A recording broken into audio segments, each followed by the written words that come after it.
Suatu malam, seorang raja ditemani kepala keamanannya menyamar sebagai orang biasa untuk melihat sendiri keadaan masyarakat. Di suatu tempat, ia menemukan seorang pria tergeletak dalam kondisi tak bernyawa. Tak ada satu orang pun yang peduli melihat jenazah itu. Raja memanggil beberapa orang dan bertanya, mengapa pria ini terbaring mati di tanah dan mengapa tidak ada yang peduli?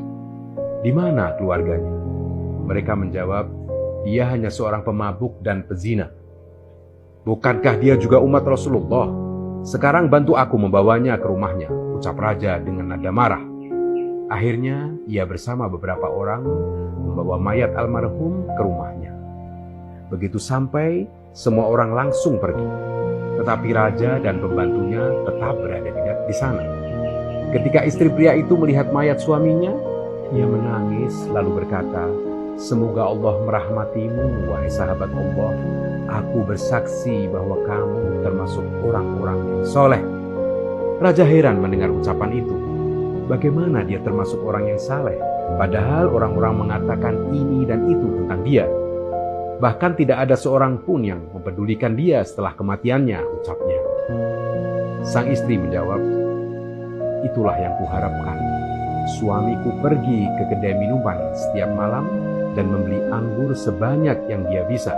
Kemudian dia membawanya pulang dan menuangkan semuanya ke saluran pembuangan, seraya berkata, hari ini aku menyelamatkan sebagian muslim. Dia juga pergi ke seorang pelacur, memberinya uang dan menyuruhnya menutup pintu kamarnya sampai pagi. Setelah itu, dia kembali ke rumah untuk kedua kalinya dan berkata, hari ini aku menyelamatkan seorang wanita muda dan seorang pemuda beriman dari keburukan. Orang-orang itu melihat suamiku setiap hari membeli anggur dan pergi ke pelacur. Akibatnya, mereka membicarakannya dan menyimpulkan bahwa suamiku adalah seorang ahli maksiat. Suatu hari aku pernah berkata kepada suamiku, apabila kelak engkau mati, maka tidak akan ada orang yang mau mengurusi jenazahmu. Tidak akan ada orang yang mau memandikanmu, menyolatkanmu, dan menguburkanmu. Sambil tertawa suamiku menjawab, jangan khawatir istriku. Sultannya orang-orang mukmin bersama orang-orang saleh akan mengurus dan menyolatkan jenazahku.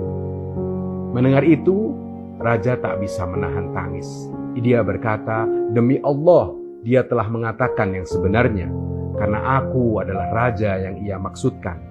Besok kami akan memandikannya, menyolatkannya, dan menguburkannya.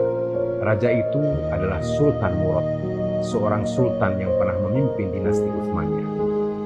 Jangan terlalu mudah menilai dan menghakimi seseorang, karena kita tak pernah tahu seluruh keadaannya. Jaga lisan dan jaga hati kita dalam menilai orang lain. Yang terbaik adalah menilai diri sendiri.